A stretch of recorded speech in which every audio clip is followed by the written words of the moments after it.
Ako si Lin Xiu, isang mortician na dalubhasa sa pakikipag-ugnayan sa mga yumao.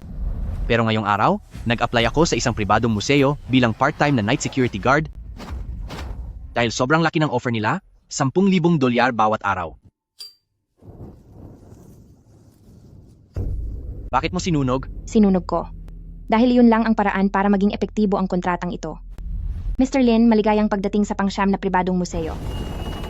Tandaan mo, ibibigay ko ang sahod mo pagkatapos ng isang buwang pagtatrabaho. Kundi, bukod sa pagbabayad ng napakalaking danyo sa kontrata, ang iba pang mga kahihinatnan ay kailangan mong panagutan.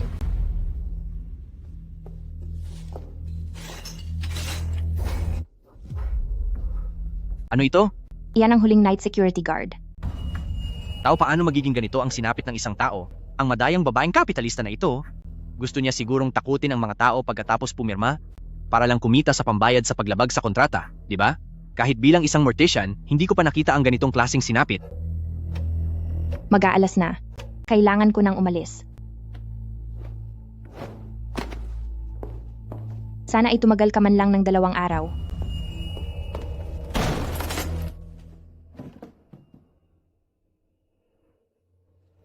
Una, ang oras ng trabaho sa museong ito ay alas 12 ng gabi hanggang alas 6 ng umaga, huwag kang papasok sa araw. Pangalawa, kapag nakita mong gumagalaw ang mga mata ng rebultong tangsangkay, takpan mo agad ito ng telang pula at hinding-hindi ka titingin sa mga mata nito. Pangatlo, ang dugo ang jade na panggayak sa buhok. Kapag may narinig kang iyak ng babae, magkunwari kang walang naririnig at huwag na huwag sasagutin ang anumang itatanong niya. Pang-apat, nawawala ang ulo ng rebultong tanso na walang ulo. Kapag hiningi niya sa iyo ang ulo niya, ibigay mo sa kanya ang ulo ng mannequin na nasa lamesa mo, pagkatapos ay ilak mong mabuti ang pinto ng iyong silid.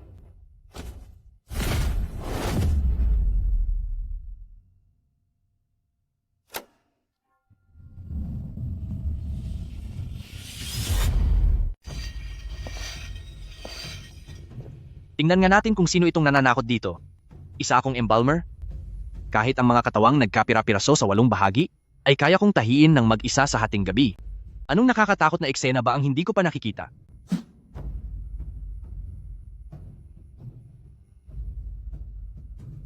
Itong sirang museong ito, bakit lahat ng gamit dito ay may sira?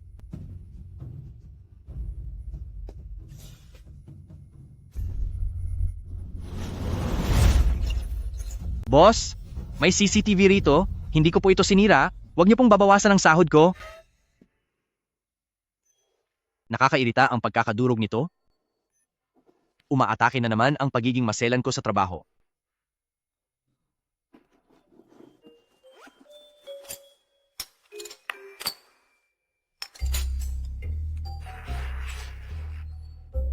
Hindi sapat ang suporta nito, kailangang lagyan ng pako para tumibay.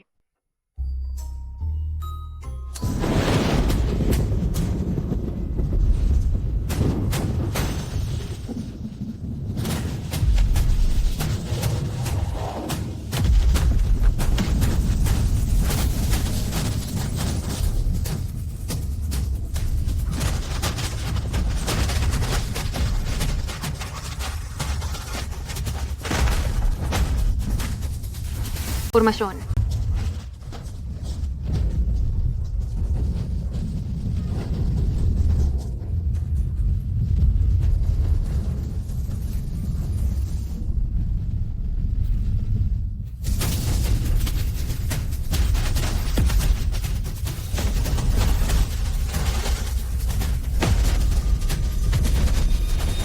Isa itong S-grade na banta. Hindi natin ito kayang talunin. Paalisin na ang lahat ng tao sa buong lungsod.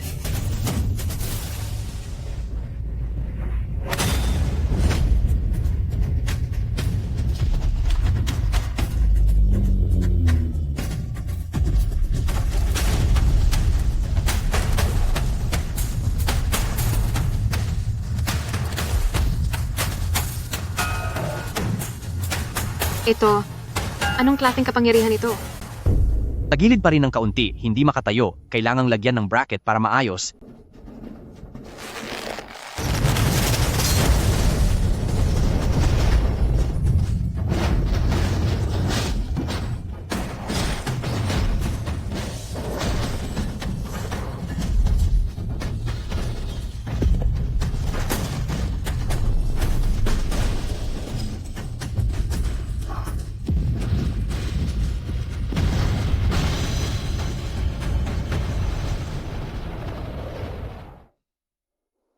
Perpekto. Sa husay kong ito, kahit pa sa punerarya, tiyak na magpapasalamat ng husto ang mga kapamilya sa akin.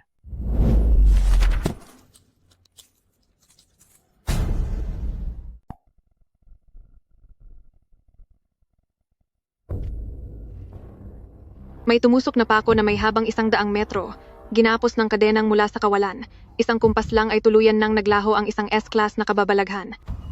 Anong antas ba ng lakas ng isang Spirit Master ito?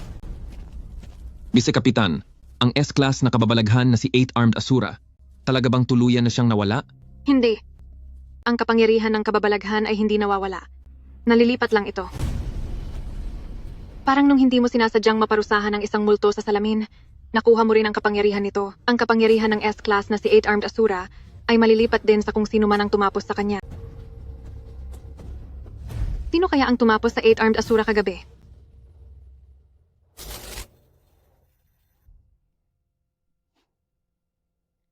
Sino kaya yon? Kuya Shu, malaking balita ito! Kalahati ng syudad ay nilockdown kagabi. Narinig ko na dahil daw sa litratong ito, ang S-class na malaking kababalaghan ang may gawa nito. Ngayon lahat ng impormasyon ay nakablock na sa internet, muntik pang makuha ang kaibigan ko, makuha lang itong litratong ito. Galing ko, di ba? Hindi ba yan yung lumang rebulto na kinumpuni ko kagabi? Sino naman kaya ang nag-edit at nagpalaki nito, tapos dinagdagan pa ng effects ng kidlat? Itong matabang ito, talaga namang naniniwala sa kahit anong chismis. Huwag kang maniwala sa mga peking balitang yan. Ilang taon na akong nagtatrabaho bilang mortician, araw-araw akong may kaharap na wala ng buhay, pero wala pa naman akong nararanasang totoong kababalaghan. Bumalik ka na sa trabaho mo. Pero ang weird din naman, buong gabi ako sa shift ko pero hindi man lang ako napagod, sa halip ay parang punong-puno ako ng lakas. Teka, hindi tama ito. Kailan pa nadagdagan ng panlimang tuntunin?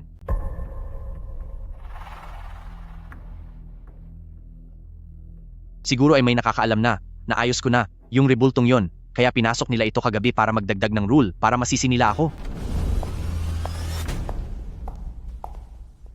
Mr. Lin, ikaw, buhay ka pa. Siyempre, buhay pa ako. Bakit? Nakakita ka ba ng kababalaghan? Nakaya mong malampasan ang unang araw ng ligtas. Mahusay. Sekretaryang Su? Bakit parang biglang may dagdag na isang rule kaysa kahapon? Pasimple nyo ba itong idinagdag? Huwag ka ng maraming tanong. Sumunod ka na lang sa lahat ng mga tuntunin na nakalagay dyan nang walang reklamo. Sa ganitong paraan ka lang mabubuhay ng matagal. Naayos ko na, yung rebulto. Dapat ninyong malaman, noong kinuha ko ang shift, basag na talaga ang rebultong yan. Hindi ako ang nakasira niyan bago ko inayusan. Kayo talagang mga boss? Huwag ninyong subukang bawasan ang sweldo ko dahil diyan. Ano? Naayos mo ang rebulto ni 8-armed Asura? Tara, bilisan mo, dalhin mo ako roon para makita.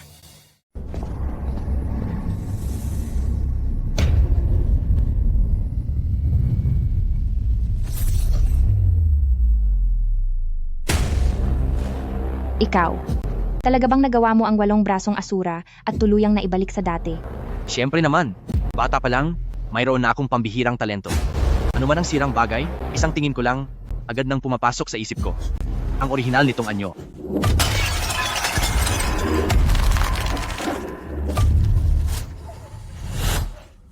Sa loob ng maraming taon sa punerarya, lahat ng mga labing inayos ko sa Linshu ay laging may perpektong komento. Dahil naayos mo na iyan, dapat kang maging responsable riyan. Kung muli itong masisira, ang anumang kahihinatnan, ay dapat mong panagutan ng mag-isa. Seryoso ba? Sira na talaga ang bagay na ito? Nang makuha ko at ako ang nag-ayos nito, bakit kailangang ako ang managot kapag nasira itong muli? Baka naman gumagawa ka lang ng dahilan para bawasan ang sweldo ko. At isa pa, nais ko ring itanong, ngayong naayos ko na ito, anong mapapala ko? Nakuha mo na ang benepisyo sa pag-aayos nito. Anong benepisyo? Ano ang nakuha ko? Mapanlin lang talaga ang mga magagandang babae. Gusto niya ba akong makuha sa madaling salita lang ng walang kabayaran?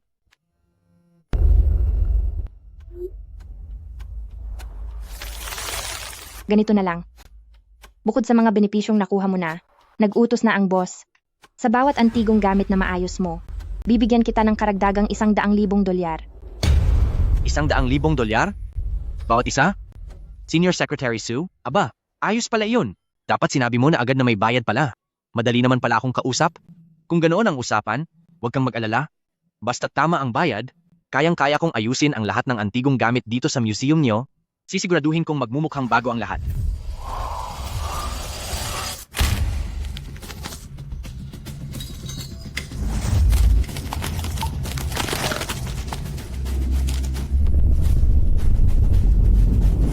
$100,000 para sa isa. $1,000,000 para sa 10. Yayaman na ako. Yayaman na ako.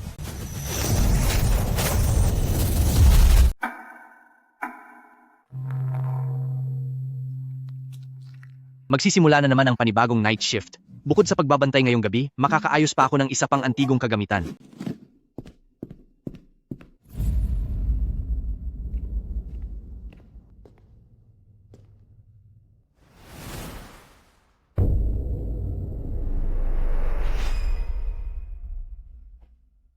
Anong nangyayari rito? Sandali, siguradong hindi ito basta-bastang lamat lang. Parang tinapyas ito ng espada o palakol. Sino kaya ang may gawa nito? Sekretary Yang Su? Hindi, imposible. Ang babaeng iyon ay buong araw na nagbabantay sa akin, suot ang kanyang mataas na takong, daig pa ang isang supervisor. Wala siyang pagkakataong gawin ito.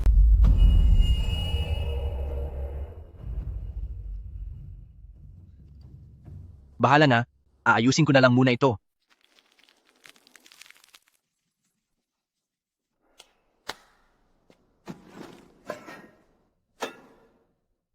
Susubukan kong makatapos ng isa pang repair ngayong araw, pero kailangan ko ring higpitan ang pagpapatrolya.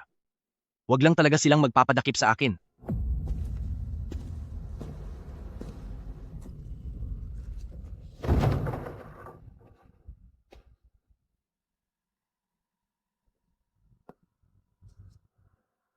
Ikaw na muna. Maliit lang naman ang lamat, madali lang itong ayusin.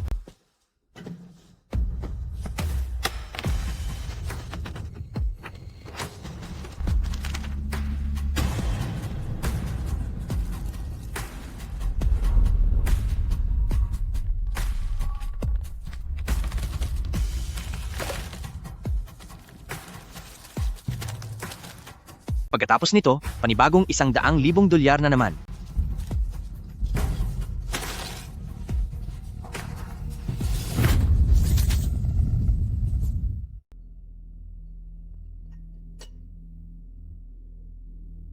$100,000, $100,000.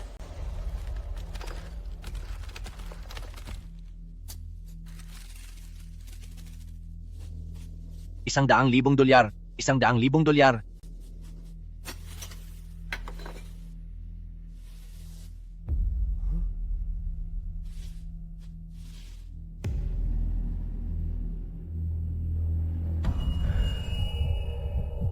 Anong nangyari? Nasaan ang mga gamit ko? Nasaan na yung tambak na mga gamit? Tumubo ba sila ng paa at tumakbo? Sino ba ang gumawa nito?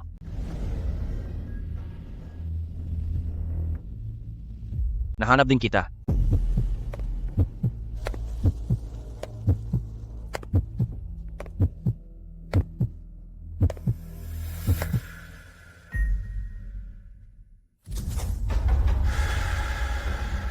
Walang tao. Ang sumira sa rebultong 8 brasong Ashura at ang nagnakaw ng mga gamit ko ay malamang na isang tao lang. Tama. Titingnan ko ang surveillance camera at siguradong magiging malinaw ang lahat.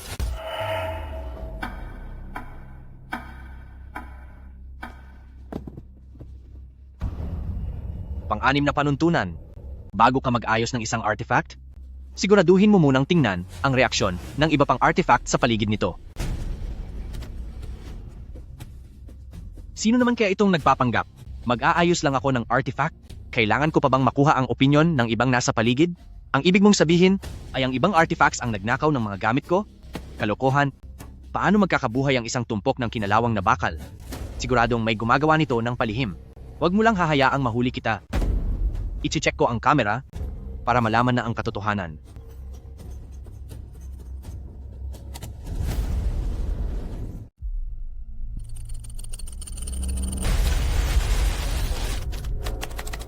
Anong nangyayari?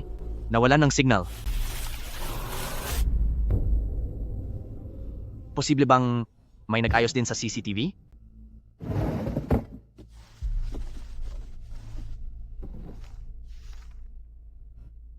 Ito ang diary na isinulat ng dating guard. Unang araw. Dumating ako sa pribadong museum na ito para mag-night shift guard. Walang nangyari sa buong gabi. Napakadaling kumita ng pera dito. Ikalawang araw. Habang nagpapatrol, nagulat ako nang makita na nag-iba ang posisyon ng maraming artifact. Ang braso ng rebultong tanso ay tumaas. Ang mga mata sa painting ng katulong ay nakatingin sa akin. Sigurado akong hindi ganoon ang forma nila kanina. Ikatlong araw, sinabi ko ang nangyayari kay Sekretaryang Su. Sabi niya, masyado lang akong walang ginagawa sa night shift, kaya kung ano-ano ang naiisip ko.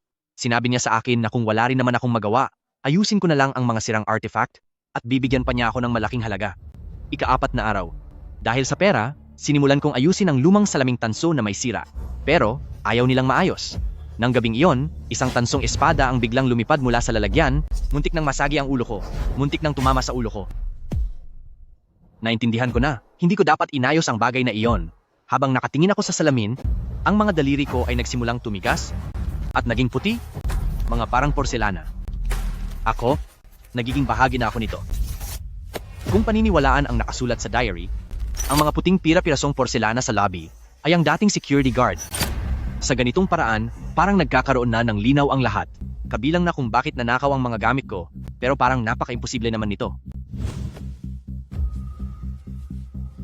Teka, kanina noong inaayos ko ang sirang salamin, matagal ding nakaharap ang mukha ko doon. Hinawakan din ng mga daliri ko ang salamin. Bakit wala namang nangyari sa akin? Sino yan?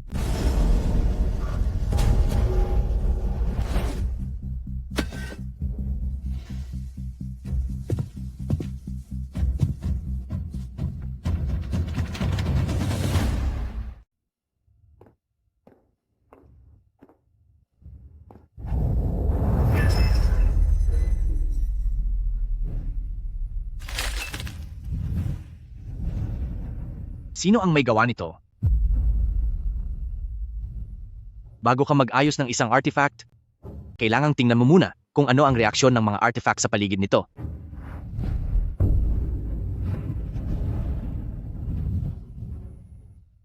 Bahala na.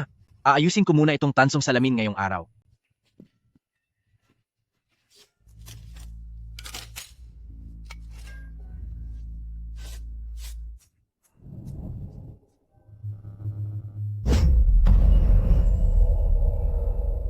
Nag-aalala lang pala ako ng sobra. Naniwala pa talaga ako sa mga kalokohang nakasulat sa lumang rules na, yon.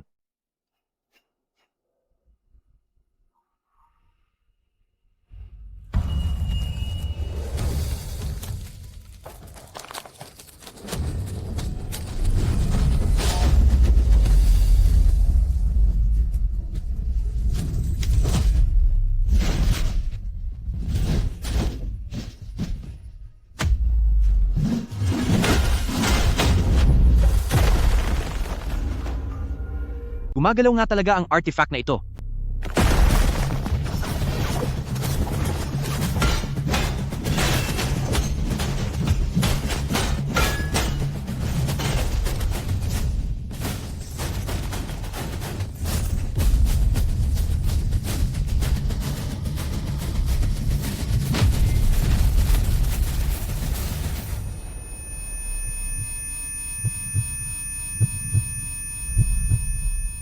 Kailan pa naging ganito kabilis ang reaksyon ko?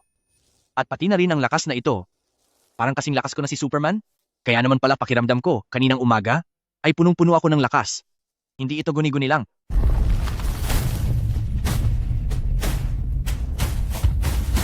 Ano bang ginagawa ng nakakatakot na bagay na ito? Susuko na ba siya dahil hindi niya ako kaya?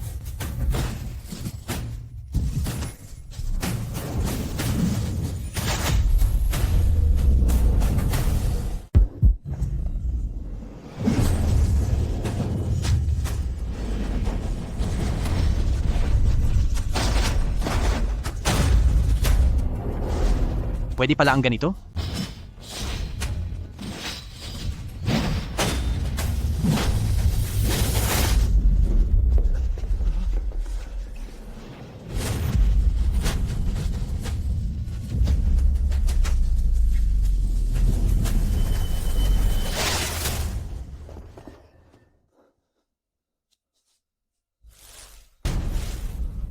Ang walang kwentang bagay na ito ay talagang gusto akong tapusin. Ayoko na. Kailangan ko nang tumakas.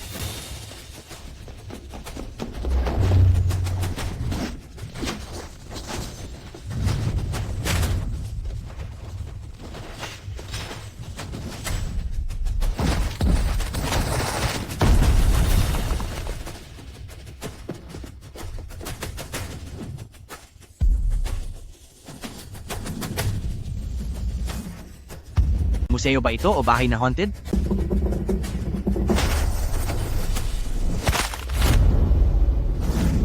At may kasama pang patraidor na atake.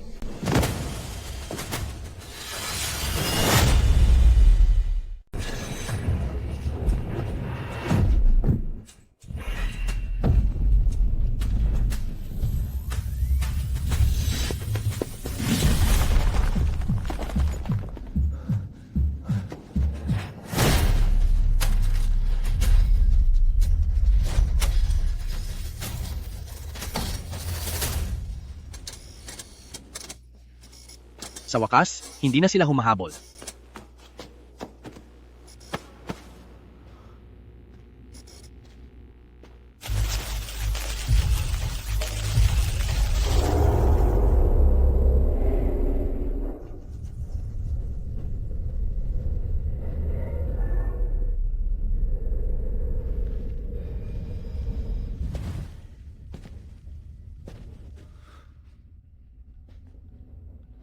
Sayang naman, lahat ay sira-sira na.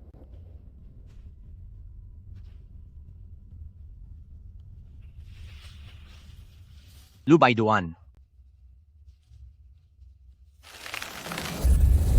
Ikaw, ngumiti ka ba? Nakakatakot din ang lugar na ito. Itong sirang museo na ito, walang kahit anong normal dito.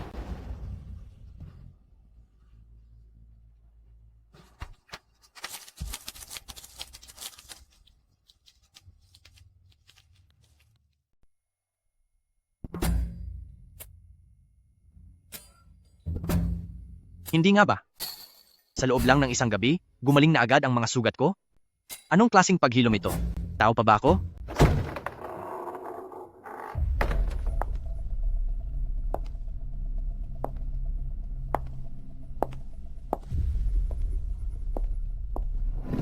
Tamang-tama ang dating mo. Mukhang napansin mo na.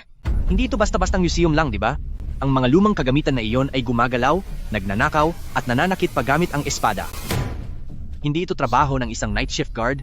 Ito ay buwis buhay na trabaho. Ayoko na, magbibitiw na ako. Kahit magkano pa ang ibayad nyo. Ayoko na. Aalis ka, Mr. Lin, kapag itinigil mo ang kontrata ng mag-isa, kailangan mong magbayad ng 10 milyong dolyar bilang danyos. 10 milyong dolyar? Kahit ibenta nyo pa ako, hindi ako aabot sa 10 milyong dolyar? Mas pipiliin ko pang mabaon sa utang kaysa mamatay dito. Akala mo ba ay madaling umalis na lang kapag gusto mo? Naayos mo ang 8 brasong asura at nakita mo naman sa sarili mong mga mata na ang mga bagay na iyon ay ayaw maayos.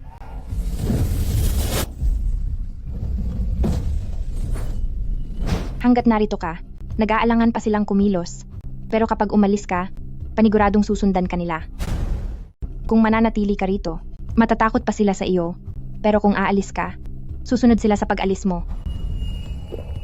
Ikaw, huwag mo akong takutin ng ganyan. Sige, subukan mo. Gayunpaman, hanggat pumapayag kang manatili rito, simula ngayong gabi, sa bawat antigong gamit na maayos mo, 10 beses ang itataas ng bayad sa iyo. 10 beses? Dati ay 100,000 dolyar sa isa? 10 beses? Hindi ba 1 milyong dolyar iyon? Sige, gagawin ko. Anumang panganib ay susuungin ko, basta't para sa ikabubuhay. Pero kailangan mong sabihin sa akin, anong klaseng lugar ba itong museo na ito? Bakit gumagalaw ang mga kagamitang iyon? Talaga bang may ligaw na espiritu rito? Mr. Lin, masyado ka ng maraming tanong. Sa lugar na ito, katotohanan ang pinakamahal na bagay. Kung gusto mo ng sagot, maaari naman. Sa bawat matagumpay na pagkukumpuni mo sa bawat gamit, sasagutin ko ang isa sa iyong mga tanong. Ngayong gabi, galingan mo.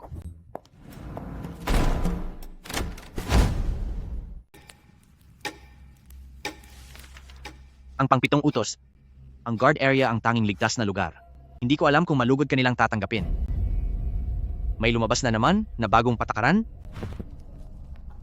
Sa guard area, yung mga naglalakihang rebultong tanso, guard ang tawag sa kanila. Ano naman ang tawag sa mga gumagalaw sa labas? Masamang espiritu? Multo? O kaya naman ay mga bagay na kinukulong doon?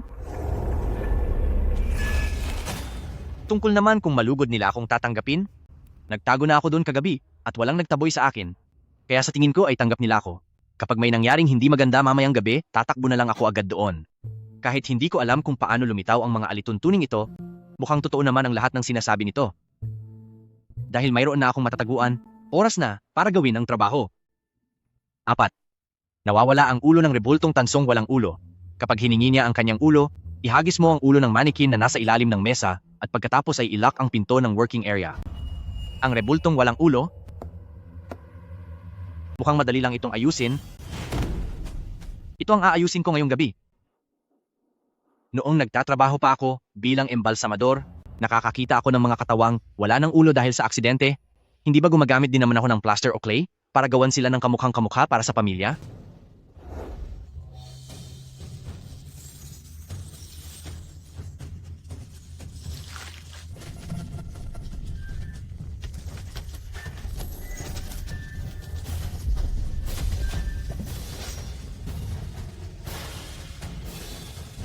Kung walang orihinal, gagawa ako ng bago para sa iyo gamit ang sarili kong mga kamay.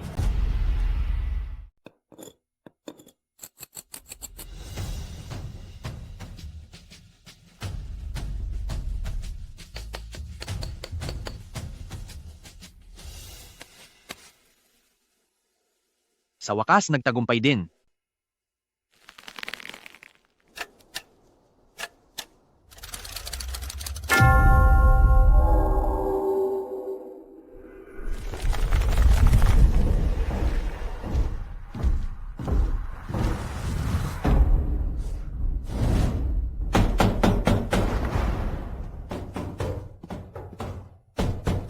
Nandyan na sila.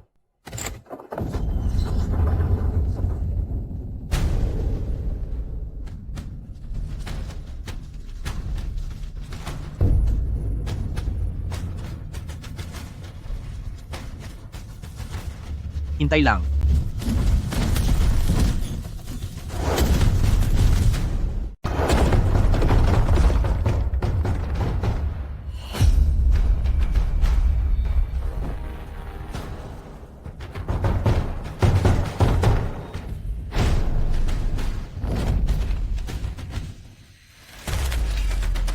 Sige.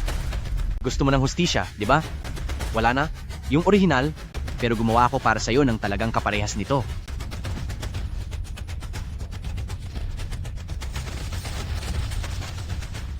Ano?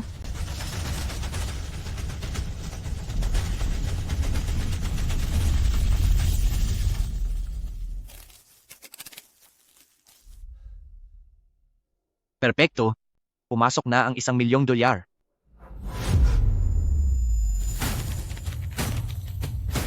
Anong nangyayari? Ang init.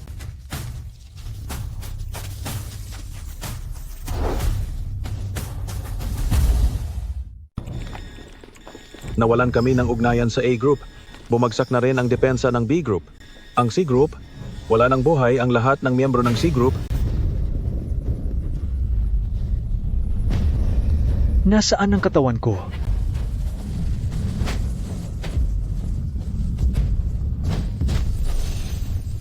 Akin na lang ang katawan mo.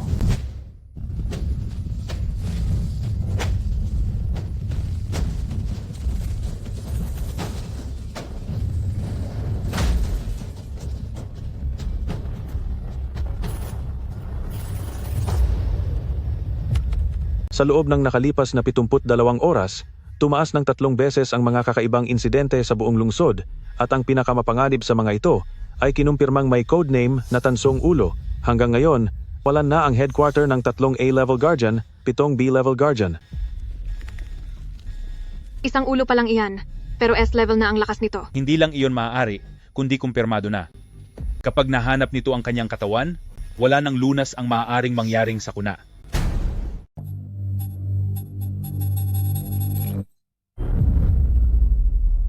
Ang target, nawala na. Ano? Nawala? Paano mangyayari iyon? Hindi lang ito pagtatago. Ito ay tuluyan na nating nawala ang kakaibang signal. Ipakita ang huling kuha ng video. Ang katawan ko. Nasaan ang aking katawan? Nakahanap na siya ng pahiwatig sa kaniyang katawan.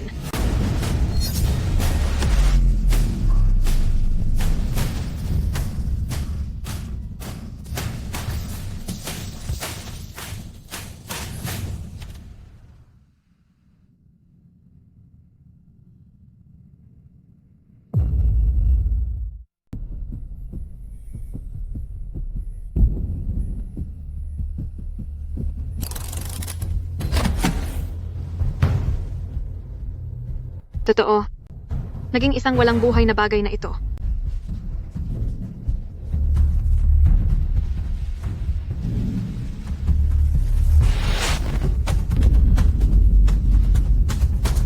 Lubay Duan.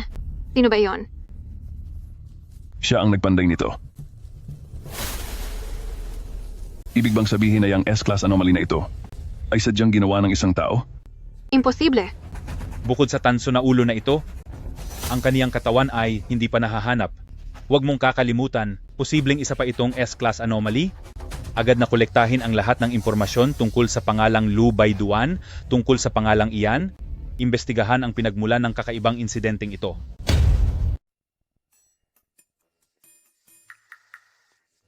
Isa lang naman akong night shift security guard, pero pati ang paglilinis ng front desk ay pinapagawa sa akin. Ano ito?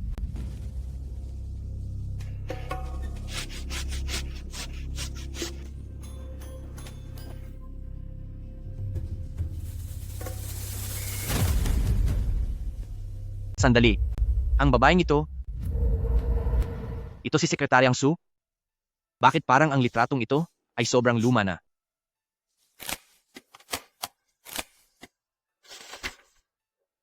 Ika-17 na taon ng Republika? Panahon ng taglagas. Ika-17 na taon ng Republika? 1928 iyon? Halos 100 taon na ang nakakalipas mula noon. Kung ito si Sekretaryang Su, hindi kaya mahigit 100 taon na siyang nabubuhay?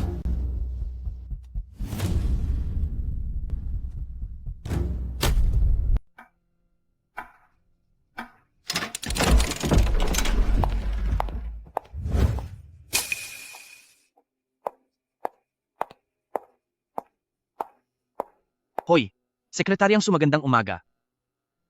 Panahon na para magbayad ka. Magbayad? Oo naman. Matagumpay kong naayos ang headless bronze figurine kagabi. Naayos mo ang headless bronze figurine? Imposible iyan.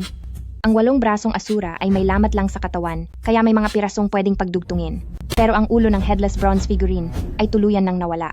Paano mo iyon maaayos? Akala ko naman kung anong seryosong bagay na. Kung nawala ang orihinal na ulo, edi gawan na lang uli ng bago. Mukhang hindi nga ako nagkamali ng pinili. Huwag mo muna akong purihin. Nangako ka sa akin na sa bawat antigong gamit na maayos ko, ay sasagutin mo ang isang tanong ko. Ngayon, ang tanong ko ay ito. Sino ba talaga ang tao sa litratong ito? Bakit kamukhang kamukha mo siya?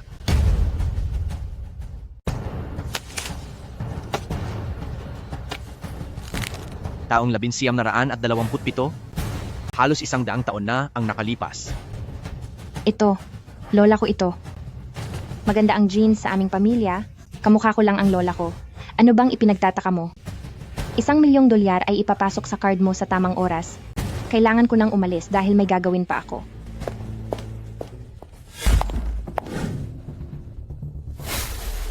Lola mo? Talaga bang iisang sukat kayo ng lola mo sa sapatos na may mataas na takong? Sekretaryang Su, ang taong nasa litrato ay walang iba kundi ikaw. Isang babaeng nabubuhay na ng 100 taon. Pati na ang mga misteryosong luma at sirang relikya. Siguradong may malaking sikreto ang museum na ito. Malamang na hindi magsasabi ng totoo ang babaeng iyan, kaya ako na mismo ang mag-iimbestiga. Medyo matagal na ang museum na ito. Dapat may balita tungkol dito sa internet, di ba?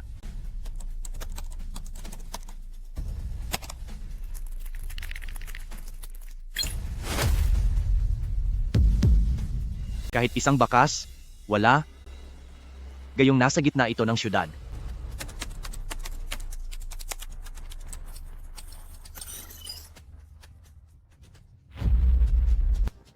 Meron na. Isang kakaibang tao mula sa Republican era? Gaya ng inaasahan, kahanay siya sa panahon ni Sekretaryang Su.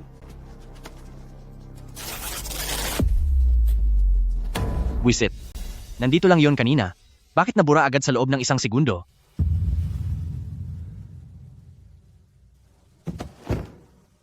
Sa ganito kabilis na pag-block at pagbura, siguradong may isang malakas na puwersa na nagtatago ng lahat tungkol sa museum na ito at kay Lu Baiduan. Mukhang wala na akong makikita pa sa internet. Kailangang magtanong na ako sa matabang iyon para sa mga impormasyon. Marami siyang koneksyon at alam ang lahat ng chismis.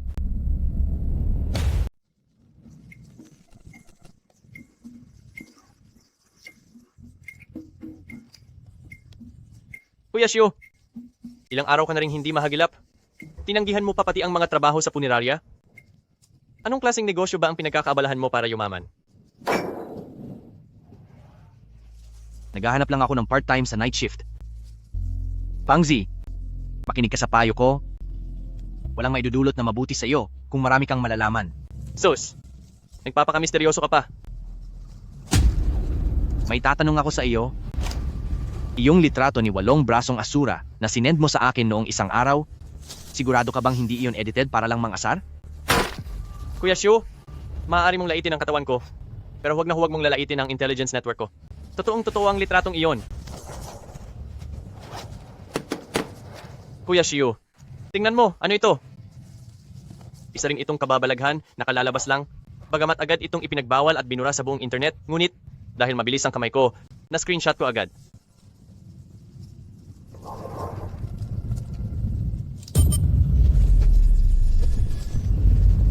Teka, hindi ba ito iyong ulong ginawa ko kagabi, base sa sukat ng walang ulong rebultong tanso? Bakit magkapareho sila? Natulala ka na ba? Nabalitaan kong itong bronseng ulo na ito ay nananakit at nagpaparusa saan man.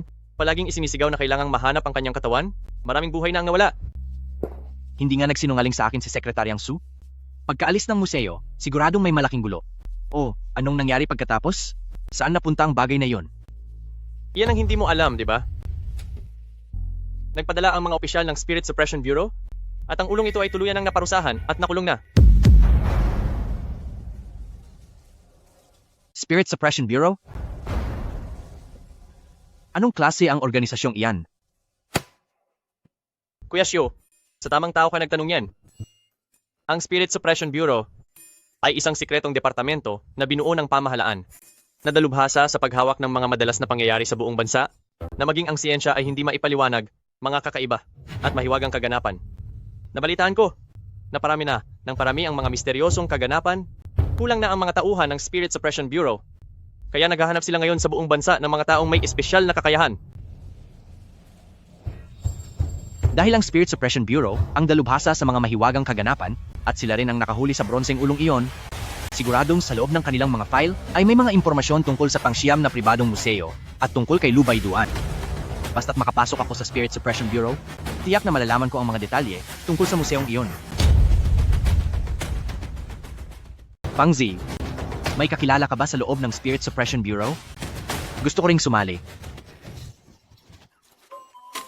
Anak nang, Kuya Shio, nababaliw ka na ba? Espesyal na sangay ng gobyerno iyon. Puno iyon ng mga taong may kakaibang galing at mga ekspertong nagtataboy ng masasamang loob. Saan naman ako makakahanap ng kakilalang makapangyaman doon? Hindi ba sabi mo, naghahanap sila ng mga taotong may kakaibang talento? Naghahanap nga sila, pero napakataas ng pamantayan nila. Kailangan mong mapatunayan na mayroon kang espesyal na kakayahan at pumasa sa pagsusulit ng Spirit Suppression Bureau para makasali ng direkta.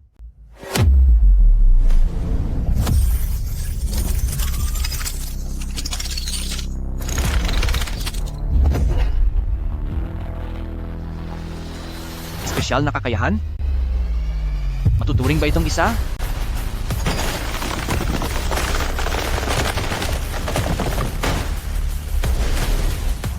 Shiyu, Kuya Shiyu, ikaw, walang hiya, tutulungan ka nga bang may ganyang kakayahan? Pangzi, irehistro mo ako.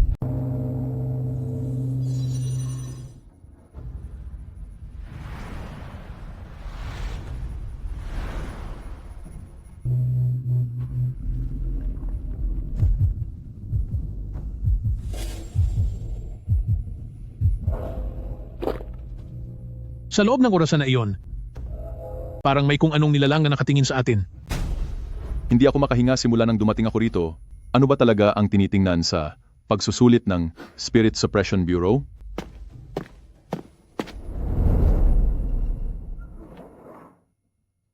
Maligayang pagdating sa seleksyon para sa Spirit Suppression Bureau. Ako ang inyong punong tagasuri sa pagsusulit na ito. Spirit Suppression Bureau Vice Kapitan by G.E. Napakasimple lang ng patakaran ng Spirit Suppression Bureau sa pagkuha ng mga baguhan. Ang malalakas ay mananatili, at ang mahihina ay aalis na. Nakikita niyo ba ang orasan na iyon? Sa loob niyan, ay may nakakulong na isang Class A na halimaw na may code na Facial Eater. Nabubuwang na ba kayo? Ang Class A na halimaw ay isang nakakatakot na nilalang na kayang magwasak ng kalahati ng lungsod at hahayaan nyo lang yun dito? Tahimik. Sa oras ng pagsusulit, tatanggalin lang ng Spirit Suppression Bureau ang bahagi ng selyo nito upang maglabas ng napakaliit na bahagi ng nakakatakot na enerhiya. Ang sinumang makakayanan ang antas na D na nakakatakot na enerhiya ay maaaring maging baguhang Spirit Tamer ng Spirit Suppression Bureau. Ang makakayanan naman ng antas na C na enerhiya ay direktang magiging isang ganap na antas na C na Spirit Tamer. Kung mayroong magpakita ng pambihirang galing at makayanan ang antas na B na nakakatakot na enerhiya, ay direktang kikilalanin bilang antas na B na Spirit Tamer. Maaari po bang magtanong, Bise Kapitan? Anong antas po kayong Spirit Tamer? Ang ating by Vice Kapitan ay isang antas na A na Spirit Tamer sa buong Spirit Suppression Bureau. Ang mga nakakaabot sa antas na ito ay iilan lang at napakabihira. Para sa inyong mga baguhan, kung makakayanan ninyo ang antas na D sa simula at hindi kayo maihi sa inyong mga salawal sa takot, ay isa na iyong napakalaking himala para sa inyo.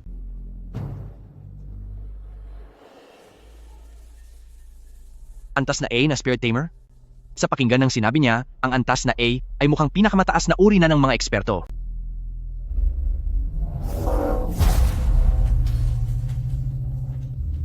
Anong antas kaya ng pagsusulit ang kaya kong lagpasan?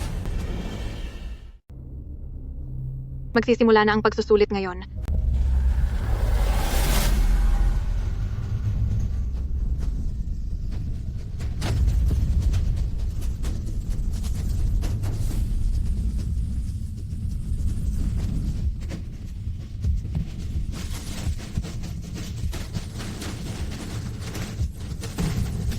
Ang mukha ko. Napakasakit ng mukha ko.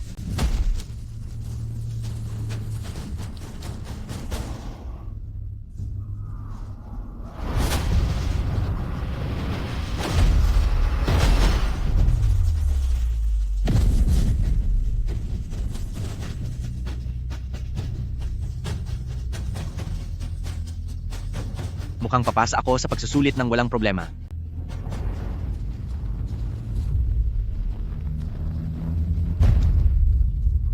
Talaga bang ganito ito kalala? Ipagpatuloy nyo. Buksan ito hanggang sea level.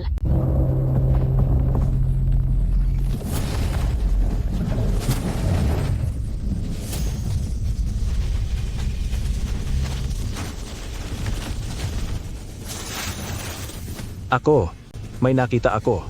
May mga mukha doon sa loob. Napakaraming mga mukha. Lumayas ka sa isip ko. Huwag mo akong saktan. Huwag niyo akong kainin.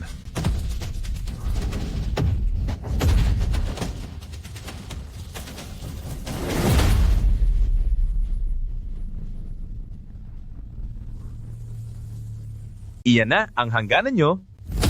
Kaya umalis na kayo agad. Huwag nyo nang pigilan ang paghamon ko sa mas mahirap.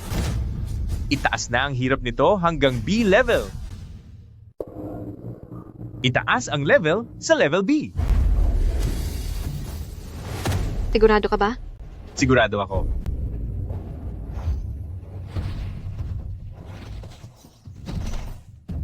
Vice Kapitan, talaga bang itataas natin sa level B? Nandito naman ako. Hindi ako papayag na may mangyaring masama.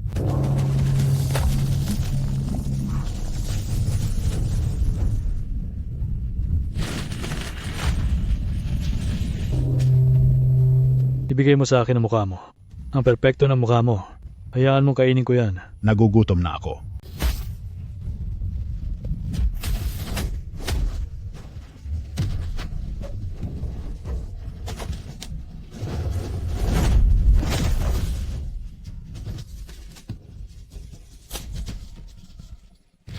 Ang mukha ko! Tinanggal niya ang mukha ko! Ang baguhan na ito ay hindi talaga marunong rumespeto. Ang agwat ng mga Class C sa Class B na Spirit Masters ay napakalayo. Sa dinami-rami ng mga tao na nagre-recruit ang Spirit Suppression Bureau ng mga baguhan, wala pang nakakapasa ng diretso sa Class B exam. Teka sandali, tingnan nyo ang baguhang iyon.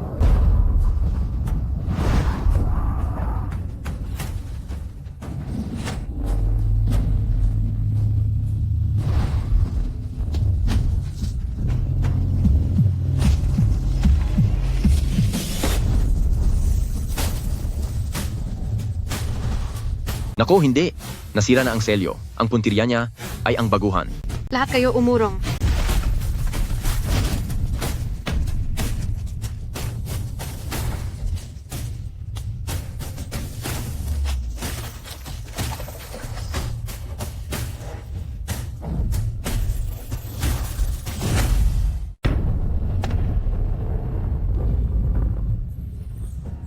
Umalis ka riyan. Wala akong nararamdamang panganib. Tingin ko ay kaya ko itong harapin. Lagot na. Masyadong mahina ang loob ng baguhang ito. Mukhang natulala na siya sa takot dahil sa kauriang A. Nawala na pati ang likas na ugali niyang umiwas. Kung hindi siya iiwas, kahit pa may kapangyarihang mag-teleport ang Vice-Kapitan, ay hindi siya maililigtas.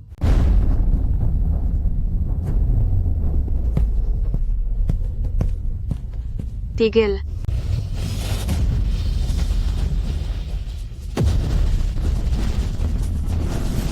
Lumayas ka.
Kung ganoon, ang isang iyon ay ang Class A Supernatural na Ghost Noodle.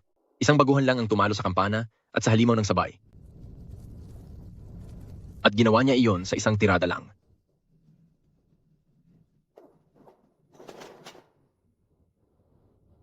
Nasa pagsusulit ba talaga tayo para sa mga baguhan? Isang suntok lang ay pinatalsik na niya ang Class A na pagsubok. Hindi ko matanda ang noong nasa museo ako, ay mayroon akong ganitong katinding lakas.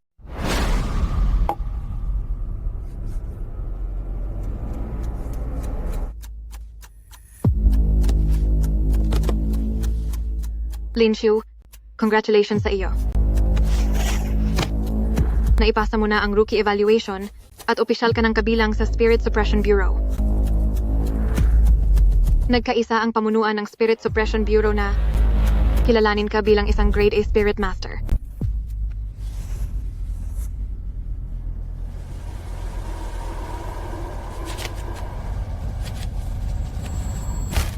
Ang Grade A Spirit Master ang nagsisilbing pinakasentro ng lakas ng Spirit Suppression Bureau. Simula sa araw na ito, matatamasa mo na ang pinakamataas na uri ng serbisyo ng Spirit Suppression Bureau, pati na rin ang lahat ng impormasyon at mga resources. Tama ang naging sugal ko. Dahil sa Grade A authority na ito, maaari ko nang imbestigahan ang pangsyam na pribadong museo. Lin Xiu, mayroon lang akong kailangang ipaalala sa iyo. Masyadong espesyal ang lakas mo. Hindi ito mukhang nakuha mula sa pagsasanay. Bagkus ay mukhang kinuha mismo ito sa isang halimaw. Anong ibig mong sabihin? Sa mundo natin, mayroon kaming sinusunod na mahigpit na batas. Ang kakaibang lakas ay hindi nawawala na parang bula. Ito ay naililipat lamang. Kahit pa mapuksa ang isang grade S na halimaw, ang lakas nito ay hindi basta mawawala.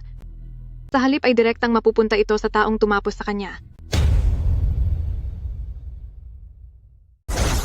Ang misteryosong kapangyarihan ay hindi mawawala. Nalilipat lang ito. Kakatapos mo lang talunin ang A-grade na halimaw na si Shimian. Ayon sa batas, namana mo na ngayon ang kapangyarihan ni Shimian. Idagdag pa ang dati mo ng taglay na lakas. Sa pagtatasa namin sa tunay mong kakayahan sa labanan, ikaw ay nasa antas na ng isang matinding A-grade.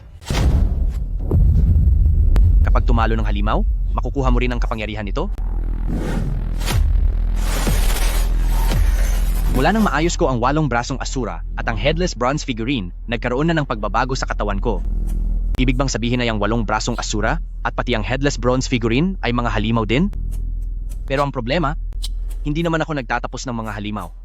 Tinulungan ko lang silang maayos. Kapitan Bai, masyadong malalim ang mga sinasabi mo, hindi ko gaanong maintindihan. Sa totoo lang, dating puneraryo ang trabaho ko. Alam mo naman, araw-araw kaming nakakasalamuhan ng mga namayapa na. Siguro ay may kung ano lang akong nadikit sa akin. Dahil ayaw mo namang magsalita, hindi ka pipilitin ng Spirit Suppression Bureau. Bawat malakas na tagapagtanggol ay may sariling sikreto. Basta't ginagamit mo ang lakas mo laban sa mga halimaw, itinuturing ka naming kasama sa laban. Lin Xiu, sa ngalan ng Spirit Suppression Bureau Special Action Group, formal ko nang inaprubahan ang pagsali mo sa grupo. Maligayang pagdating.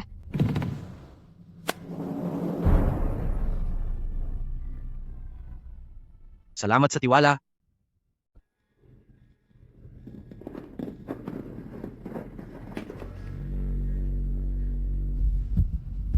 Commander, sa malalim na bahagi ng Underground River sa kanlurang distrito ng lungsod ay may sumabog na matinding kakaibang enerhiya. Patuloy na tumataas ang sukat ng enerhiya nito at nalampasan na ang limitasyon ng level A. Kunin agad ang video ng nangyayari sa lugar na iyon.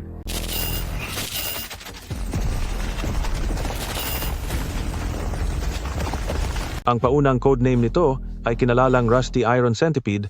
Sa ngayon, may 2 grupo ng mga trabahador sa lungsod ang bumaba para sa maintenance. Ang nakaranas ng pagsalakay, marami sa kanila ang lubhang napinsala. Kailangan natin itong pigilan sa ilalim ng lupa, hindi ito dapat hayaang makalabas at makapunta sa mga kalsada. Ipaalam agad kay Vice Kapitan Baijie. Hayaang pangunahan niya ang Special Operations Team para agad na pumunta sa Underground River at pasukuin ito.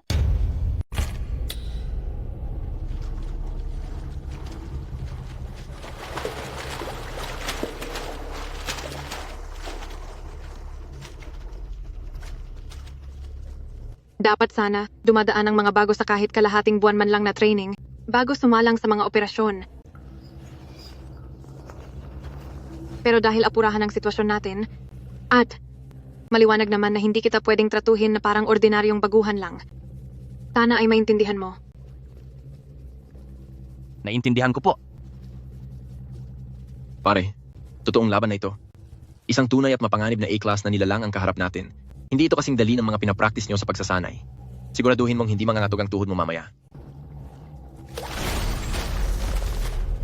Hinto. Nasa harapan lang natin ito. Kumanda na kayo sa laban.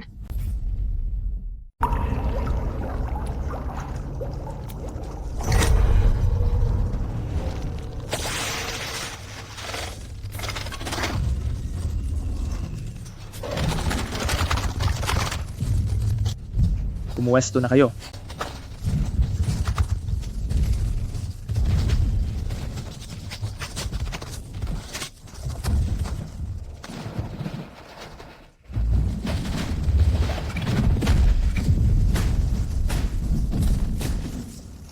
Magsilayas kayo.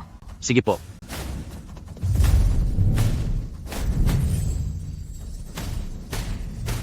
Tapusin sila.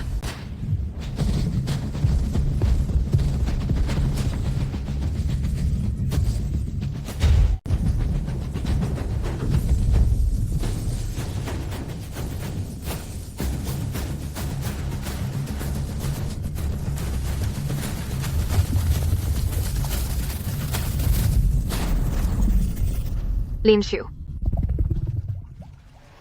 Linshu, huwag mong pilitin.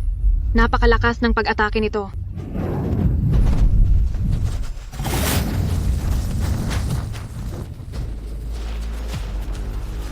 Ano? Isang todo bigay na atake mula sa Class A na kalaban, pero hindi man lang ito nasira ang depensa niya? Siya. Baguhan lang ba talaga siya?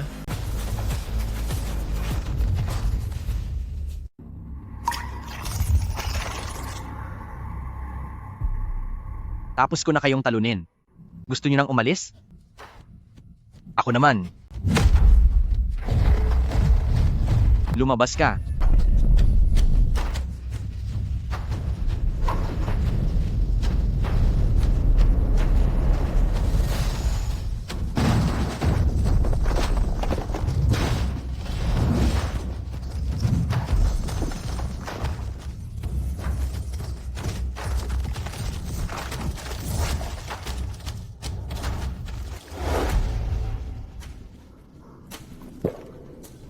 Bago ba talaga ang isang ito?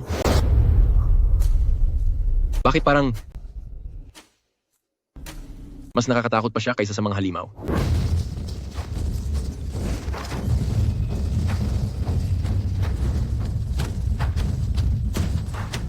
Nagawa mo pang lumaban.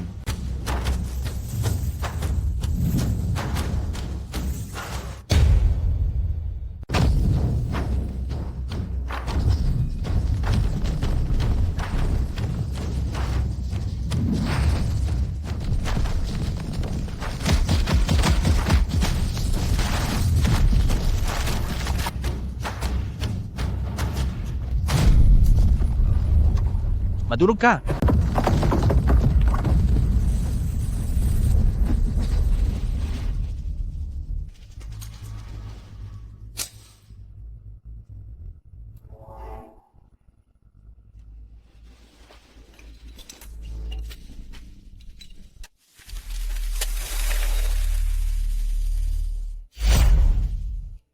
Ang gumawa ng sandata, Lu Baiduan.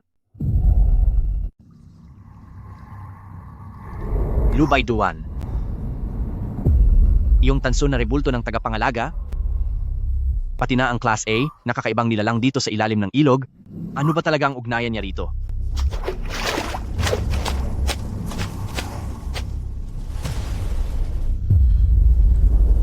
Hindi ko akalaing Lu Baiduan na naman. Kapitan Bai, kilala mo ba si Lu Baiduan? Tumama ka sa akin sa main office? At malalaman mo ang lahat pagdating natin doon.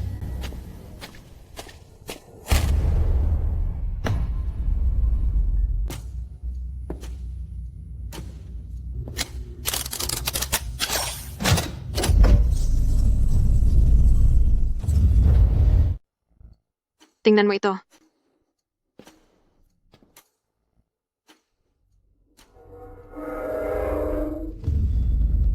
Ito ang ulo sa litrato ng Wang Pangzi, talagang parehong-pareho sa ginawa ko.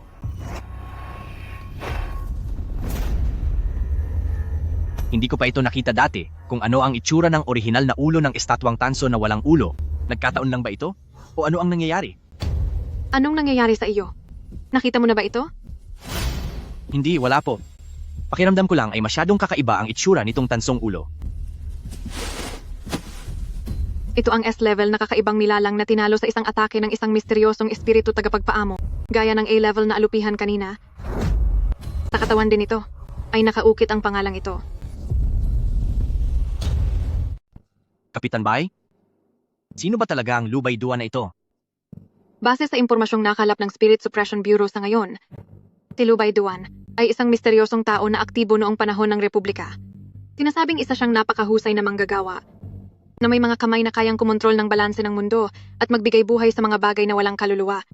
Pero, tungkol sa kanyang buhay, at kung paano siya nawala, ang lahat ng mahahalagang record na iyon ay nakalock at hindi ma-access. Nakalock? Kahit ikaw wala ring permiso na makita ito? Hindi lang ako, pati ang punong komandante ay walang karapatang direktang tingnan ito. Dahil ang lahat ng impormasyon tungkol kay Lu Baiduan ay nakapaloob sa isang file na may codename na Proyektong Pagpapakalma sa Espiritu Blag. 9, isang SSS level na secret file. Ano? Proyektong pagpapakalma sa Espiritu Blyg 9 eh. Tama. Ito ang pinakamataas na lihim na itinatag noong simula pa lang. Sa ngayon, nagpadala na ako sa main office sa kabisera ng request para sa ilang bahagi ng permiso. Pero maging ang A-level anomaly na kinakalawang na bakal na alupihan o itong bronseng ulo ay malinaw na may koneksyon sa Lubay Duan na ito. Ano't anuman, kailangan nating bilisan ang pag-alam tungkol kay Lubay Duan at ang lahat tungkol sa proyektong pagpapakalma sa Espiritu Blyg 9. Para sa proseso ng pag-apruba, ilang araw kaya ito aabutin. Lin Xiu, alam kong nagmamadali ka. Pero napakalaki ng epekto nito, kaya maghintay ka muna ng ilang araw. Sa sandaling mailabas na ang mga dokumento, sasabihan kita agad.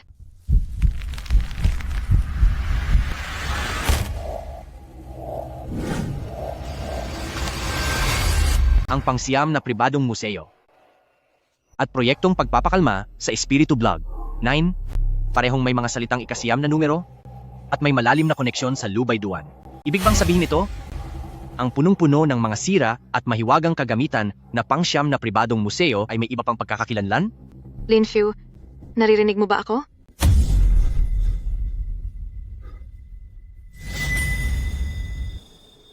Sige, maghihintay ako.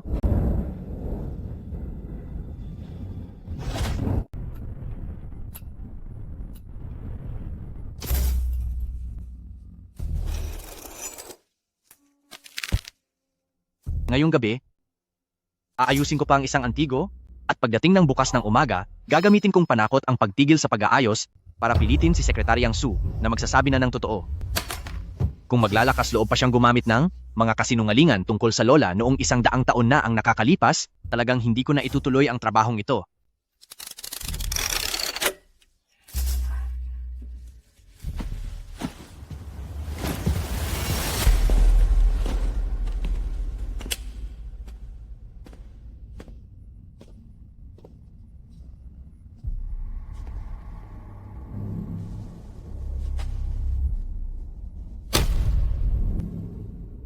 Nawawala. Gaya ng inaasahan, ang nakatagpo ko. Kaninang umaga sa ilog sa ilalim ng lupa na grade A anomaly na bakal na alupihan ay totoong tumakas mula sa museum na ito. Pero bakit ang liliit ng mga display dito sa loob? Pero kapag nakalabas na, ay lumalaki ng mahigit 10 metro? Kahit nakakagalaw at nakakasakit ang mga bagay dito, kung ikukumpara ang laki at lakas nito sa mga grade A at grade S na mga nilalang sa labas, ay talagang malayong malayo ang pagkakaiba. Ano ba talaga ang nangyayari rito?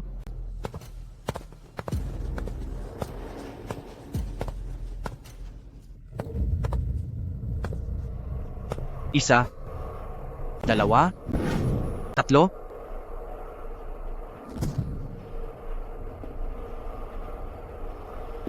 Sampu.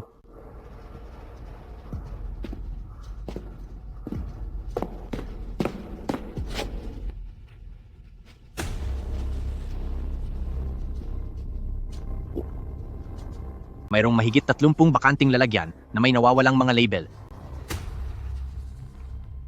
Hindi kaya ibig sabihin nito na mayroon pang 30 o mahigit na katulad ni na bakal na alupihan at bronseng ulo na nakakatakot na mga halimaw ang nasa labas at nananakit ng mga tao?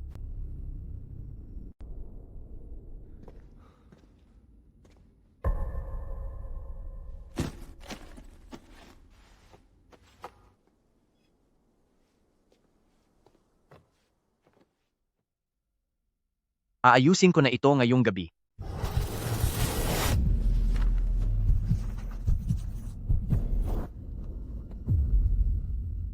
Ang magpanggap na walang naririnig, diyan ako pinakamagaling.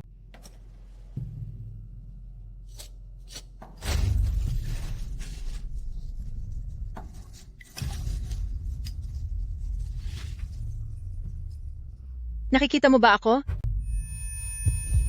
Unang alituntunin ng isang mortician, huwag na huwag magagambala habang nagtatrabaho. Bakit mo ako binabalewala?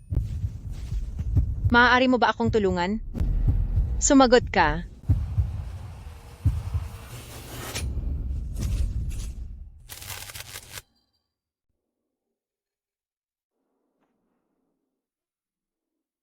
Tapos na.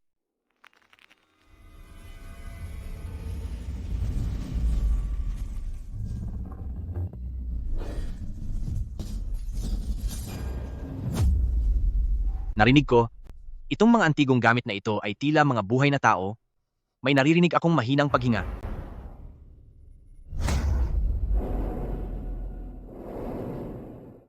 Sino yan? Sino ang bumubuntong hininga?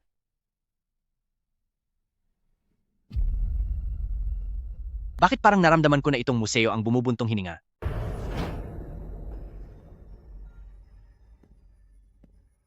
Ang luma at sirang museong ito ay hindi lang gumagalaw ang bawat antigong gamit. Maaari kaya na pati na rin ang gusaling ito mismo ay buhay din?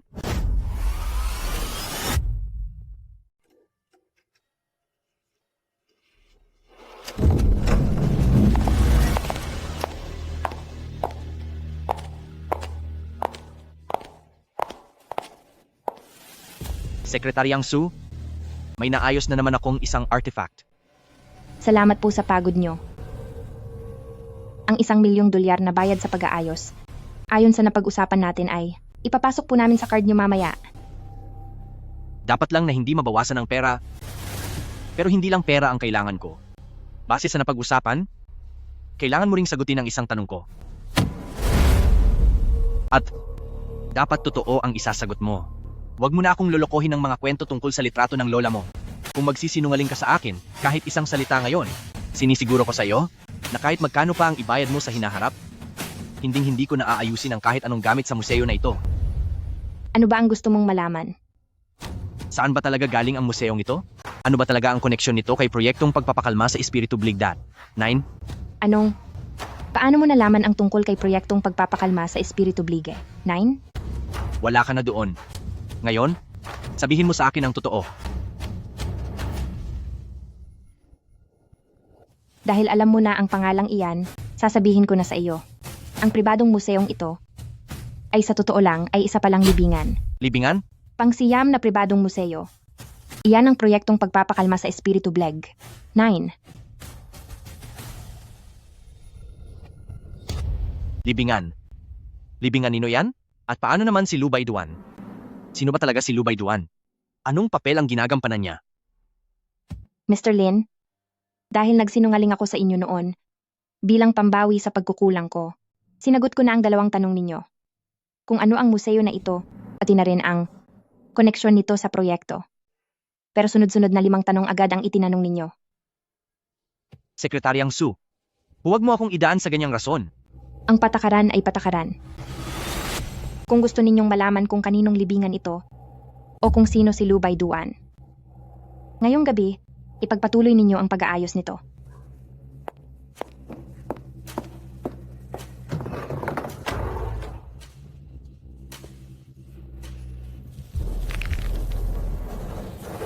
Ang proyektong pagpapakalma sa Espiritu Blog 9 ay ang museong ito.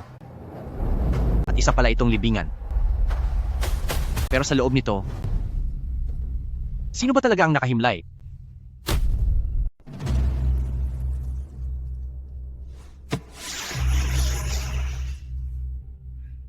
Naaprubahan na ang hiling mo para masuri ang dokumentong ito.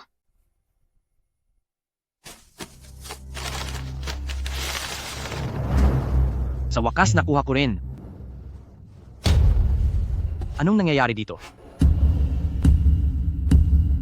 Nang makuha ko ito kanina, ganyan din ang naging reaction ko.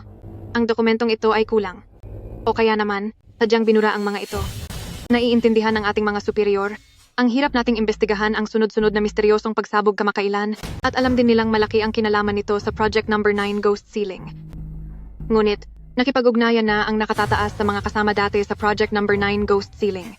Napakatigas ng paninindigan ng kabilang panig. Ayaw nilang maging bukas ang dokumentong ito para sa Spirit Suppression Bureau. Kaya naman, ang tanging pinayagan ng nakatataas na makita natin ay ang mga natirang bahagi na hindi masyadong natatakpan ng itim na tinta.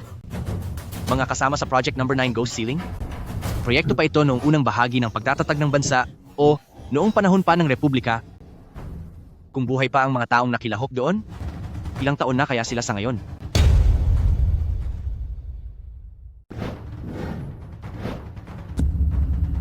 Nabuhay ng mahigit 100 taon? Pero hindi naman ito imposible. Hindi ba't may kakilala akong si Sekretaryang Su na nabuhay din ng mahigit 100 taon? Ibinigay ang sarili bilang kasunduan. Isinakripisyo ang sarili para sa bayan, panghabambuhay na pagpapasunod.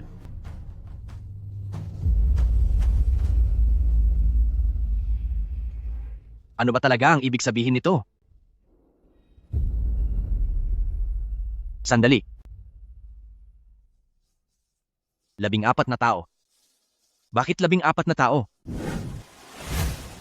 Kung ang estatwa ng tagapangalaga na may ukit na lubay-duan sa paanan ay ang tagapagtanggol na nabanggit sa dokumento na isinakripisyo ang buhay para sa bayan, pero 12 lang ang maayos na estatwa sa loob ng museo, isama pa ang isang gumuho at naging abo na, sa kabuuan ay 13 lang sila.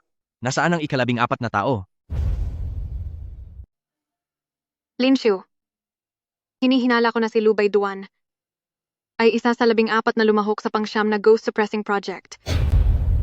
Ang daming high-level na misteryong lumitaw kamakailan at lahat ng iyon ay may kinalaman sa kanya. Nangangahulugan lang ito na nagkaroon ng malaking problema sa pangsyam na ghost suppressing project. Kailangan nating mahanap ang tunay na lokasyon ng proyektong ito. Sa pamamagitan lang ng pag-iimbestiga doon, natin matatapos ang krisis sa buong lungsod. Matagal ko nang alam ang address, pero ang sitwasyon sa loob ay mas komplikado kaysa sa iniisip mo. By Jie, Linshu, kumilos na kayo agad.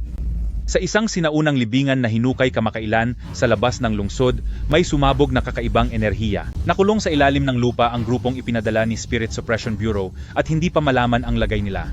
Inuutusan ko kayong dalawa na magdala ng grupo para iligtas sila. Masusunod po.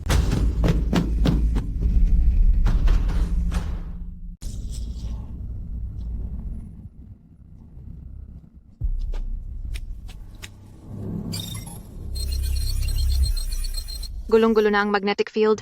Masyadong malakas ang kakaibang interference. Hindi na mahanap ng detector ang kinaroroonan ng mga kasamahan natin. Patayin mo ang flashlight. Ako na ang bahala.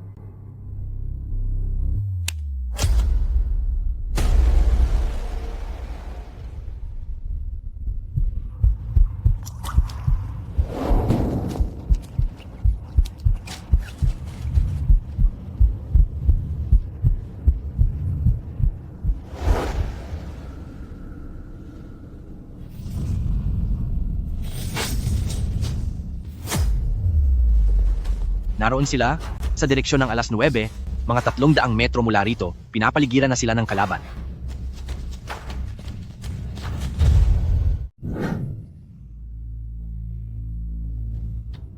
Lagot? Hindi ko na kaya.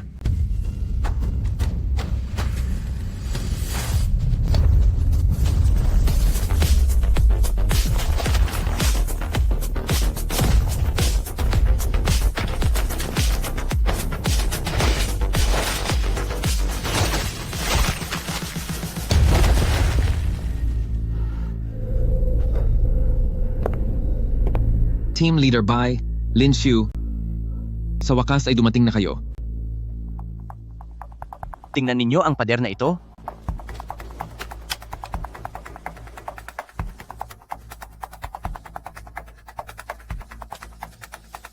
Sandali, ang disenyo at direksyon ng mga simbolong ito ay kaparehong-kapareho noong nasa dome exhibit ng museo. Ang mga gintong marka sa ilalim ng paa ng mga estatwa ng tagapagbantay, nagmula sila sa iisang pinagmulan.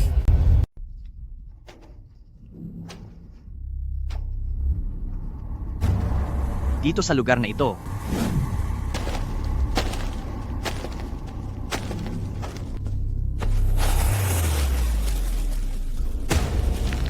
ang laki at hugis ng uka na ito ay kaparehong-kapareho ng mga base ng mga display na may markang nawawala sa loob ng museo, eksaktong-eksakto talaga. Hindi ito isang lumang libingan, ang lugar na ito ay dating pinagtaguan ng mga kagamitang pangkasaysayan mula sa museo. Linshu, tingnan mo ito. Kinulong niyo ako ng 50 taon. Ngayon, pasisirain ko ang lahat ng pinaghirapan niyo. Ano ang ibig sabihin nito?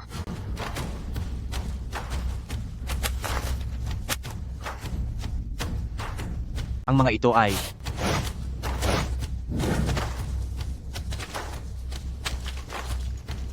mga sirang kagamitang pangkasaysayan na nawawala sa museo.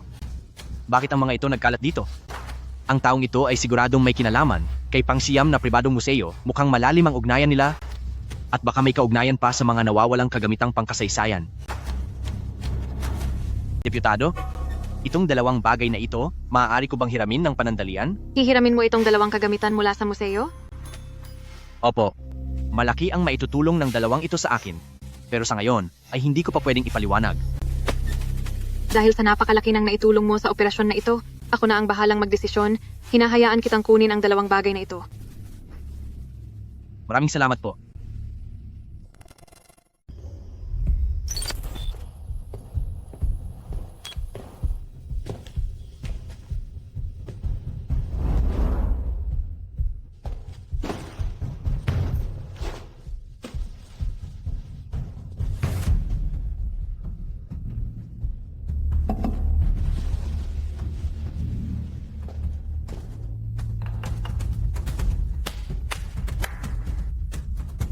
Perpektong pagkakalagay. Ang mahanap ang mga nawawalang artifact at maibalik ito sa pinagmulan? Sa totoo lang, ang hirap nito ay parang katumbas na rin ng pag-aayos ng mga sirang artifact, di ba? Ang isang piraso ay nagkakahalaga ng $1,000,000, kaya ang 2 piraso ay $2,000,000. Ang pinakaimportante rito, Sekretaryang Su, ay kailangan mo pang sagutin ang 2 ko pang tanong. Basta't mahanap ko o maayos ang sapat na dami ng mga artifact, sa loob lang ng maikling panahon, ang tunay na sikreto ng pangsiyam na pribadong museo na ito ay malalaman ko rin ng malinaw.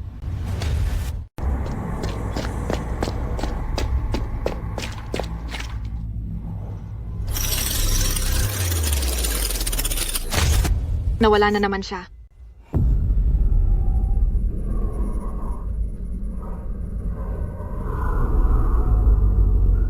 Itong si Lin Xiu, sa tuwing uwian na sa gabi, ang kinalalagyan niya ay nagiging blanco.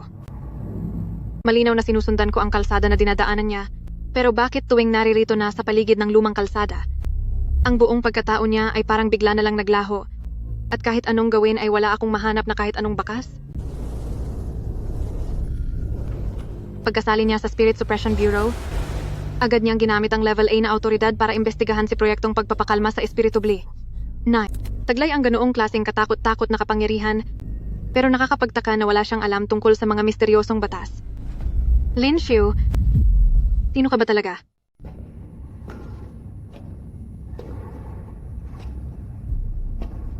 Isa, 2, 3, 11, 12. Kasama na ang nawasak na ito, mayroon itong 13 estatwa sa kabuuan. Nakasulat ng malinaw sa mga dokumento, 14 na tagapangalaga ng espiritu ang nagsakripisyo ng kanilang mga sarili. Pero ang ika-14 na tao, sino nga ba siya? At nasaan na siya nagpunta?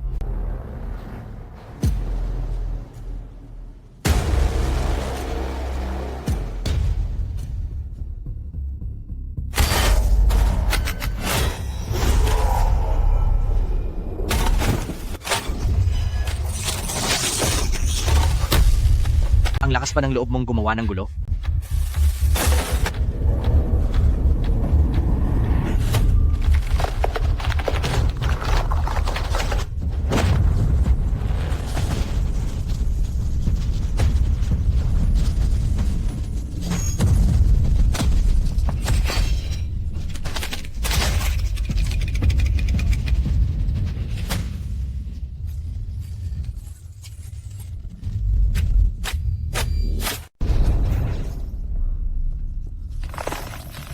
Naiintindihan ko na.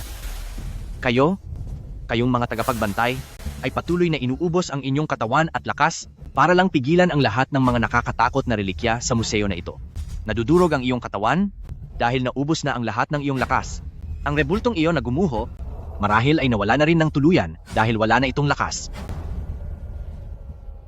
Pinoprotektahan mo ba ako kanina?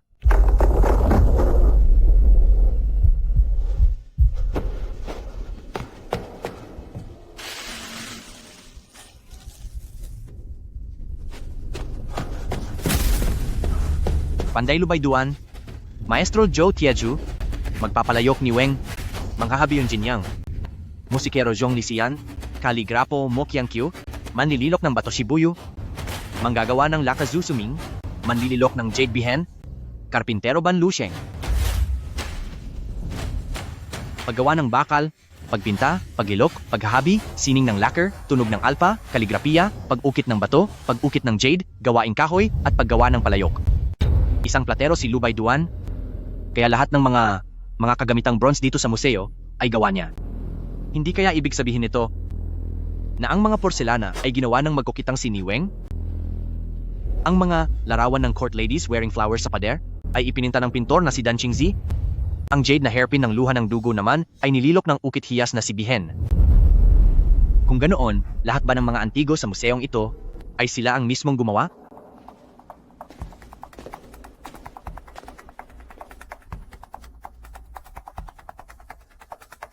Nais kong maging bato upang magbantay sa loob ng 100 taon.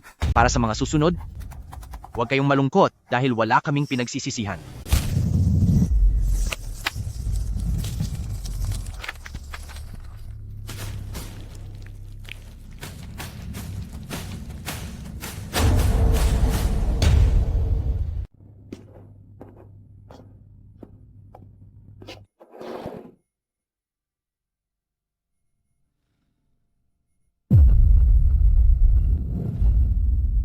Bilisan ang pagkumpuni, paubos na ang ating oras. May hindi tama.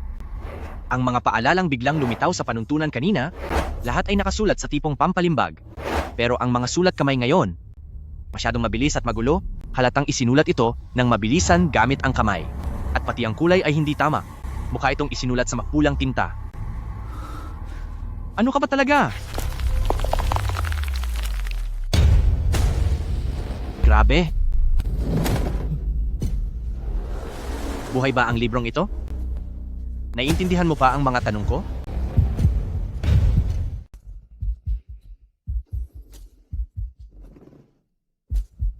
Dahil nakakausap ka naman?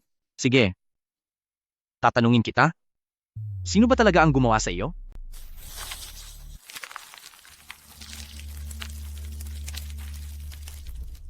Ang tao bang gustong mabuhay ang mga susunod na henerasyon?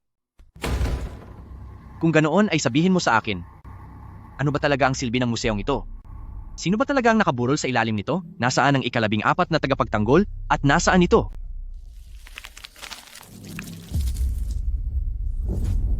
Itanong sa kanya, sino siya? Ibig mo bang sabihin, ay si Sekretaryang Su? Hoy, huwag kang magkunwaring wala na. Siya ba talaga si Sekretaryang Su? Bakit kailangang ituloy ang pag-aayos sa mga antigong gamit? Ayusin mo naman ang pananalita mo. Hoy, propesiya ng aklat. Kaibigan, nandyan ka ba?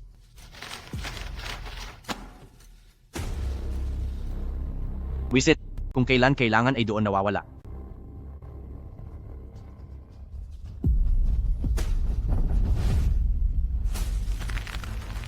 Itatanong ko na lang sa kanya. Sige, ituturing ko na ang babaeng iyon ay si Sekretaryang Su.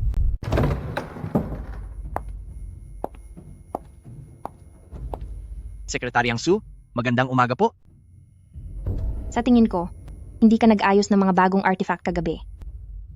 Totoong hindi ako nag-ayos ng mga sirang artifact kagabi, pero may ginawa akong mas mahirap pa kaysa doon. Ano iyon? Nagdala ako rito ng 2 nawawalang artifact ng museo. Isang tanso na lalagyan ng alak at isang piraso ng hiyas. Inilagay ko na ang mga ito pabalik sa dati nilang mga lalagyan. Ano? Nahanap mo talaga ang mga nawawalang artifact ng museo? Kung gayon, nakaharap mo ba ang taong iyon? Ang taong iyon? Sino ang tinutukoy ni Sekretaryang Su? Ang tao ba na nag-iwan ng ukit sa pader ng sikretong silid para kabahan ng ganito si Sekretaryang Su na nabuhay na ng 100 taon, tiyak na napakadelikado at masamang tao ang nilalang na ito. Nakasama ko siya at may pinapasabi siya sa inyo. Ikinulong niyo siya ng 50 taon, ngayon naman, sisirain niya ang lahat ng pinaghirapan niyo. Mr. Lin, hindi ko alam kung saan mo narinig ang mga salitang iyan, pero kung talagang nakaharap mo ang taong iyon, sa kakarampot mong kakayahan, imposibleng hindi ka matapos doon ng buhay. Wisit, minamalit niya ako. Wala siyang ideya kung gaano na ako kalakas ngayon. Sige, hindi na ako magpapaligoy-ligoy pa. Sekretaryang Su, sabihin mo, dapat ko ba itong tawaging mga alituntunin sa night shift ng museo? O dapat ko itong tawaging aklat ng patay na propeta? Ikaw, nagawa mo ba talagang makipag-usap doon? Ano ang sinabi nito sa'yo? Sabi nito ay manatili akong buhay at magpatuloy sa pag-aayos. Sinabi rin nito na itanong ko raw sa iyo ng direkta ang anumang problema. Sekretaryang Su, maging tapat na tayo sa isa't isa. Alam ko ang layunin niyo at iyon ay ang utusan akong magpatuloy sa pag-aayos ng mga artifact sa museo na ito. Pumapayag akong ipagpatuloy ang mapanganib na trabahong ito para sa inyo, pero sa kondisyon na dapat mong sagutin ang lahat ng aking mga katanungan, wala nang anumang sikreto o panlilinlang.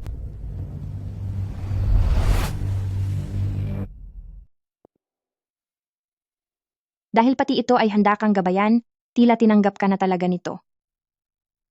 Pangako, ano ba ang gusto mong malaman?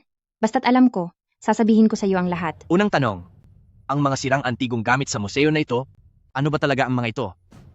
At isa pa, bakit sa tuwing inaayos ko ang mga antigong gamit na ito, ay nakakakuha ako ng kakaibang lakas sa hindi maipaliwanag na paraan? Mr. Lin, hindi ba't sumali ka na sa Spirit Suppression Bureau? Ang mahalagang panuntunan ng Spirit Suppression Bureau, dapat ay sa ulado mo na iyon, di ba? Ang misteryosong lakas ay hindi nawawala, kundi lumilipat lamang. Tama. Sa mundong ito, ang misteryo ay walang katapusan at hindi namamatay. Para tuluyang mapatigil ang isang kababalaghan, ang tanging paraan ay ikulong ito. At ang pag-aayos mo sa mga sirang antigong gamit na ito, ay katumbas na rin ng muling pagkulong sa mga ito. Ang pagkulong sa kanila, ay katulad na rin ng pagtapos sa kanila. Kaya naman, sa sandaling maayos mo ang isang kagamitan at muling makulong ang kababalaghan, ang lakas na kinuha mula rito ay kusa ng lilipat sa iyo bilang tagapag-ayos. Iyan ang dahilan kung bakit patuloy kang lumalakas. Sige. May itatanong pa ako sa iyo. Kung ang lahat ng mga sirang artifact na ito ay puno ng nakakatakot at misteryosong enerhiya, bakit itong mga nawawalang artifact na nasa labas ay may kapangyarihang gumawa ng malaking pagkawasak, pero sa loob ng museo na ito, limitado lang ang mga ito sa pagiging maliit na bagay? Karamihan pa sa kanila ay halos hindi man lang makagalaw ng maayos. Saka, maging ang sarili kong lakas ay may malaking pagkakaiba kapag nasa loob ng museo kumpara sa kapag nasa labas.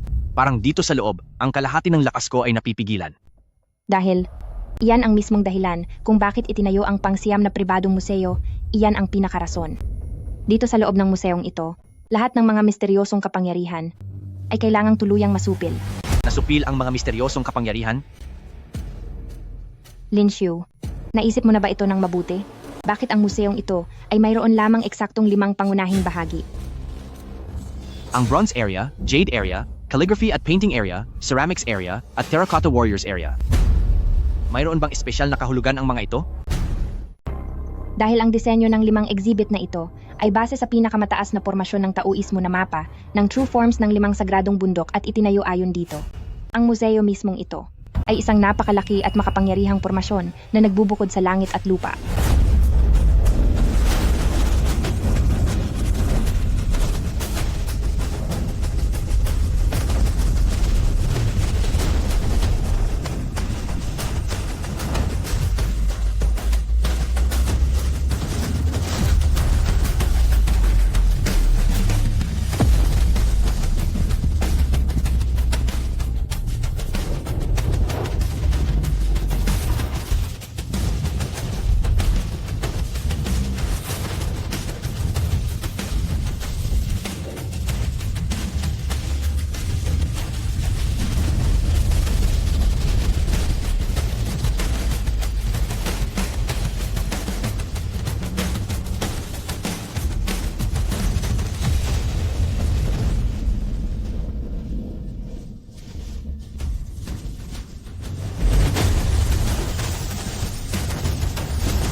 Ang mga rebulto ng tagapangalaga na nakikita mo ay ang pinagmumulan ng lakas ng dakilang formation na ito. Sa loob ng 100 taon, hindi sila buhay at hindi rin patay. Naging mga rebultong tanso na lang sila. Patuloy silang nagpapakasakit at ibinibigay ang lahat upang bigyan ng lakas ang formation na ito, upang pilit na supilin ang libu-libong kababalaghan sa loob ng museo.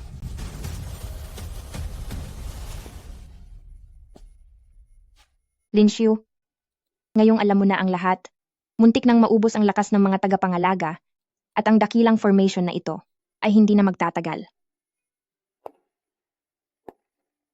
Kaya naman, ang mga lumang patakaran ay wala na. Simula ngayong gabi, hindi ka na mag-ayos ng isang antigong gamit lamang bawat araw. Sa halip, kailangan mong mag-ayos ng hindi bababa sa 10 gamit bawat araw.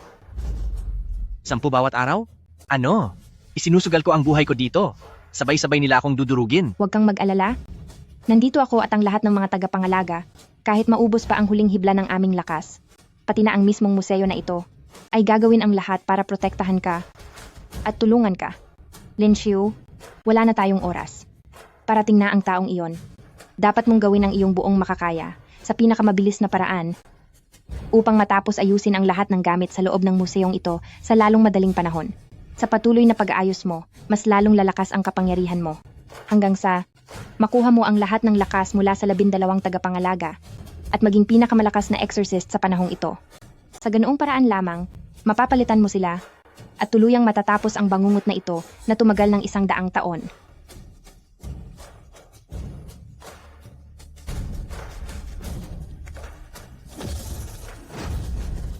Sampu bawat araw? Ganoon ba? Sige. Dahil sa akin na embalsamador, napunta ang gawaing ito. Ang bawat bagay na narito sa loob ng libingang ito, isa-isa ko silang aayusin nang walang kapintasan.